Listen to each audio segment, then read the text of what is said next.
Ya, sekarang kita masuk pada eh, teknik penulisan API style-nya ya. Eh, Sebetulnya memang di dalam penulisan karya tulis ilmiah itu ada beberapa standar. Ya, API style itu salah satunya saja. Yang lain misalnya ada Chicago style, ada MLA, ada Harvard style dan lain sebagainya. Jadi API style ini merupakan manual publikasi yang dikeluarkan oleh Asosiasi Psikologi Amerika. Semua jurnal yang mempublikasikan karya tulis ilmiah yang ada di bawah Asosiasi Psikologi Amerika memang menggunakan API style ini sebagai standar. Jadi kalau kita kemudian menguasainya dengan baik, maka nanti tidak akan kesulitan ketika kita bertugas untuk mempublikasikan karya tulis ilmiah kita di jurnal-jurnal yang ada di bawah Asosiasi Psikologi Amerika. Jadi standar penulisan karya tulis ilmiah API style ini disusun sebetulnya udah lama, pada tahun 1929. Bisa dilihat di situ bukan hanya oleh para ahli psikologi, tapi juga oleh antropolog, bahkan oleh para manajer bisnis dalam rangka yang ditujukan untuk mempermudah komunikasi ilmiah. Jadi standar penulisan API style ini merupakan salah satu cara untuk mempermudah komunikasi antar masyarakat ilmiah gitu. Mereka itu menetapkan sejumlah prosedur dan aturan agar suatu karya ilmiah mudah dipahami. Standar penulisan karya tulis ilmiah API style ini bukan hanya diperuntukkan bagi ilmuwan dalam psikologi, tapi juga pada ilmu-ilmu yang lain, khususnya ilmu sosial dan ilmu perilaku. Ada beberapa nanti yang bisa saya sampaikan pada kesempatan sekarang ini, walaupun mungkin tidak akan semuanya. Pertama terkait dengan format penulisan, saya pikir ini tidak perlu dijelaskan karena nanti akan diatur lebih rinci di dalam panduan penulisan skripsi yang bisa di-download di website fakultas. Terus yang berikutnya nanti akan saya jelaskan terkait ini aja, judul dan subjudul. Jadi penulisan judul dan subjudul ternyata itu ada aturannya. Di judul atau subjudul membagi tulisan ke dalam beberapa bagian. Nah, bagaimana suatu tulisan diorganisasikan dengan menetapkan mana yang menjadi judul, mana yang menjadi subjudul, itu akan mempermudah efektivitas kita di dalam menyampaikan pesan. Sehingga nanti para pembaca tulisan kita akan mudah memahaminya, kan gitu. Maka dengan demikian, di dalam membuat tulisan harus dipastikan pengorganisasiannya itu bagus, gitu, baik. Mana yang menjadi judul, mana yang menjadi subjudul. Sehingga kemudian tulisannya akan mudah dipahami dengan baik. Dalam standar penulisan API style, paling tidak terdapat ada 5 judul, ya, ada 5 tingkatan judul. Penulisan satu judul dengan level yang berbeda harus ditulis dengan berbeda, dan judul dengan level yang sama harus ditulis dengan cara yang sama. Ya. Judul level pertama ditulis di tengah, ditebalkan huruf pertama pada setiap katanya menggunakan huruf kapital, paragraf berikutnya ditulis di bawahnya. Lebih ringkasnya akan saya sampaikan contohnya. Jadi ada 5 level, ya. Level pertama tadi sudah disampaikan, ditempatkan di tengah, ya.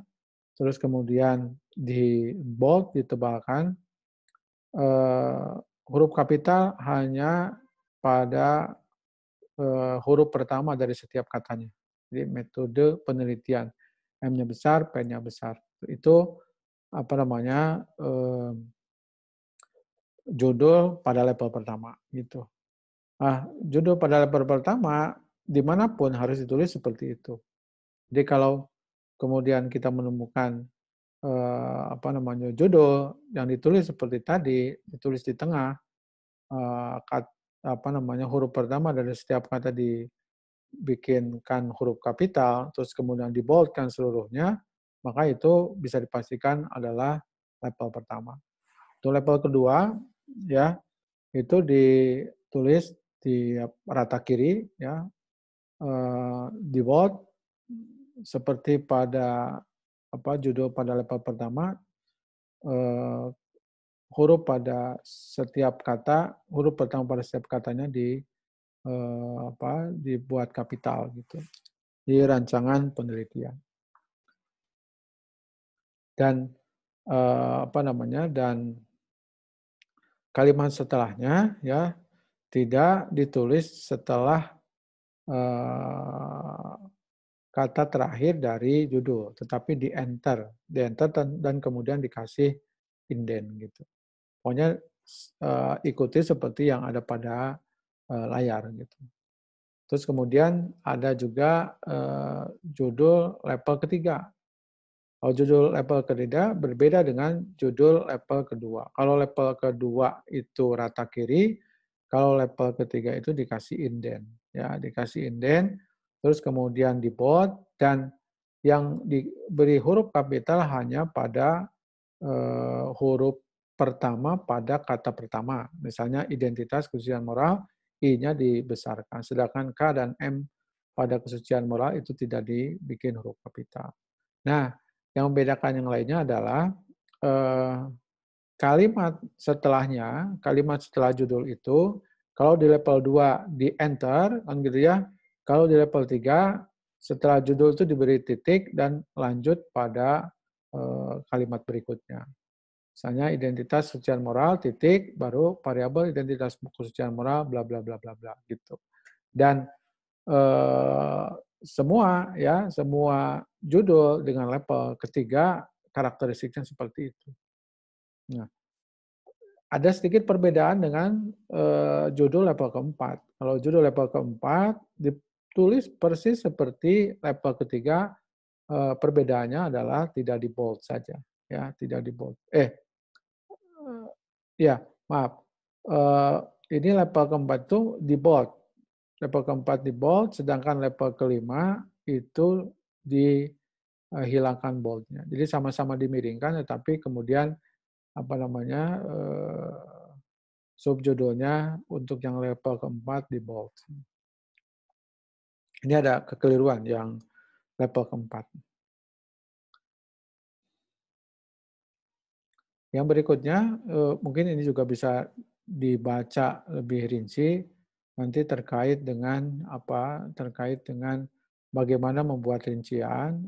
Yang jelas rincian itu bisa bisa ditulis ya secara menyatu dengan kalimat sebelumnya atau terpisah pada satu paragraf tersendiri gitu.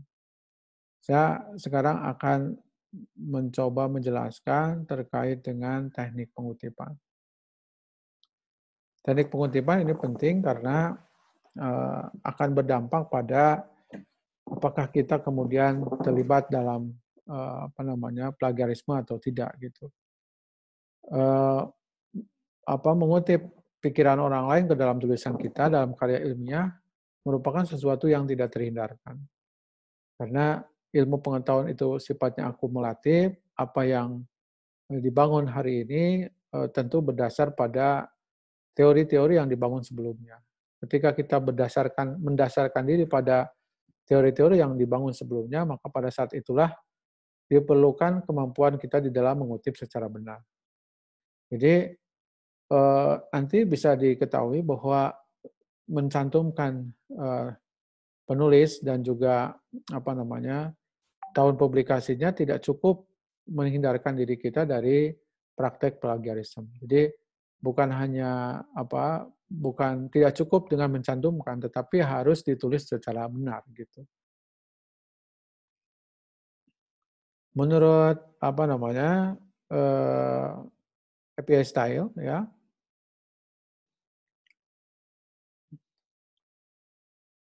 paling tidak ada dua alasan mengapa kutipan itu penting ya. Yang pertama adalah kutipan mengakui sumber asli dari informasi yang ada dalam tulisan kita. Yang kedua, memberikan informasi kepada pembaca jika hendak merujuk pada sumber aslinya. Ini karakteristik karya ilmiah memang seperti itu, membuka diri dari konfirmasi, cross-check dari para ilmuwan yang lainnya. Gitu. Nah ini plagiarisme yang harus kemudian kita hindari. Ini merupakan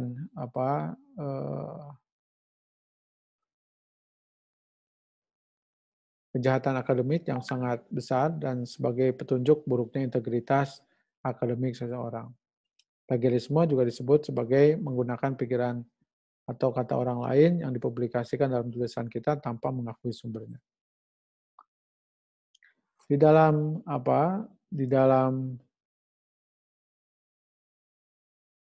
teknik pengutipan menurut APS Style, secara umum pengutipan karya ilmiah orang lain ke dalam tulisan kita itu bisa dibagi dua. Ada kutipan langsung, ada kutipan tidak langsung. Kutipan langsung ataupun kutipan tidak langsung harus mengakui dan menuliskan sumber aslinya.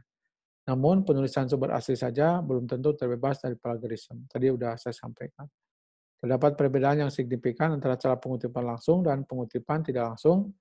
Nah, ini perlu dipahami karena kekurangpahaman nanti akan membawa kita kepada praktek plagiarisme. Kalau mengutip secara langsung, ya berarti mengcopy paste kata-kata atau kalimat dari suatu karya ilmiah tertentu ke dalam tulisan kita. Jadi dipindahkan ya secara persis dari apa yang ditulis oleh orang lain. Itu disebut dengan mengutip secara langsung. Yang kedua, ketika mengutip secara langsung kita tidak boleh merubah apapun dari apa yang dikutip. Kita harus mengutip persis seperti apa yang ada pada sumber aslinya. Nah, berbeda dengan mengutip langsung, mengutip tidak langsung menuntut kita untuk menggunakan kata-kata atau kalimat sendiri yang idenya sesuai dengan apa yang dimaksud oleh penulis sumber aslinya. Nah, yang terjadi seringkali mahasiswa tidak jelas posisinya, apa mengutip langsung atau mengutip tidak langsung. Disebut mengutip tidak langsung, ternyata dia mengcopy paste apa yang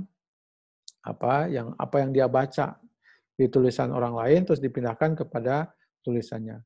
Disebut kutipan langsung, tidak jelas tanda-tandanya bahwa itu adalah kutipan langsung. Jadi kawan-kawan semuanya penting untuk memahami bagaimana melakukan pengutipan baik langsung maupun tidak langsung. Pada kutipan tidak langsung, kita harus berusaha memahami ide penulis aslinya dan menuangkannya kembali dengan menggunakan bahasa sendiri. Ini kunci ya, ini kunci. Jadi pada kutipan tidak langsung, kita hanya mengutip idenya saja. Sedangkan bahasa yang kita pakai adalah bahasa kita sendiri.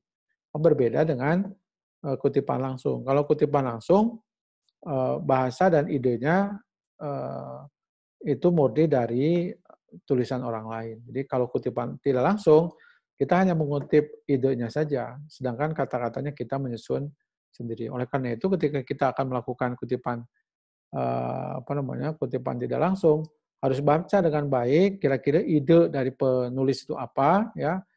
Terus kemudian kita tuangkan di dalam tulisan kita dengan menggunakan bahasa kita sendiri. Cuman walaupun kemudian kita dibolehkan melakukan pengutipan langsung ataupun tidak langsung, baiknya tidak terlalu banyak melakukan pengutipan langsung, karena itu akan berdampak pada nanti similarity ya, kesamaan antara tulisan kita dengan tulisan orang lain. Kalau dicek ya, dicek Turnitin misalnya, cek plagiarism nanti akan ketahuan. Nah, apakah kita mengutip secara langsung ataupun tidak langsung, kita tetap wajib mencantumkan sumber aslinya, ya, sumber tulisannya. Nah, di dalam APS Style, teknik pengutipan itu umumnya atau prinsipnya adalah author date method. Artinya dengan menuliskan nama belakang penulis dan tahun terbit yang diletakkan di dalam kalimat atau di luar kalimat. Jadi cukup dengan menyampaikan, ya, menginformasikan siapa nama belakang penulisnya dan kira-kira tahun terbitnya atau publikasinya kapan gitu. Nah, ini agak panjang, nanti kalau jelaskan bisa dibaca oleh kawan-kawan semuanya. Kira-kira bagaimana mengutip ya dari sumber yang ditulis oleh satu orang, mengutip dari sumber yang ditulis oleh dua orang, mengutip yang dari sumber yang ditulis oleh 3 orang, dan lain sebagainya. Termasuk bagaimana mengutip langsung dan mengutip tidak langsung. Nah, mungkin ini saya sekilas tambahkan terkait dengan mengutip langsung. Pengutipan langsung adalah mengutip tulisan seorang penulis yang kata-katanya persis seperti sumber aslinya. Nah, eee, mengutip secara langsung itu cara penulisannya ada 2. Jika kutipannya kurang dari 40 kata, ya, kutipan bisa disatukan dengan tulisan kita dan ditandai dengan 2 tanda kutip. Dan jika di dalam kutipan tersebut terdapat kutipan, maka kutipan tersebut ditulis dengan 1 tanda kutip. Nah, ini contohnya nih. Menurut Schlenker 208, integritas merupakan kekuatan komitmen personal terhadap ideologi etis yang dianggap prinsip yang menentukan hubungan antara keyakinan etis dengan perilaku. Nah, yang membedakan antara kutipan langsung dan kutipan tidak langsung, kalau kutipan langsung dipastikan mencantumkan halaman. Ya. Jadi kalau kutipan langsung itu pasti harus menyertakan halaman. Berbeda dengan kutipan tidak langsung yang cukup dengan nama belakang penulis dan tahun publikasi saja. Sekarang, bagaimana kalau kutipan langsungnya lebih dari 40? Jika kutipan langsungnya lebih dari 40 kata, kutipan ditempatkan pada paragraf tersendiri, ya. Jadi tidak ditulis langsung setelah tulisan sebelumnya, tapi ditempatkan pada paragraf sendiri dan kemudian diberikan inden, ya. Nama belakang dan tahun terbitnya ditulis sebelum kutipan dan nomor halaman ditulis di dalam kurung di akhir kutipan. Mungkin itu saja penjelasan sekilas terkait dengan teknik pengutipan. Bisa dipelajari lebih lanjut ya di selain ini atau mungkin di sumber-sumber yang lain. Terima kasih. Assalamualaikum warahmatullahi wabarakatuh.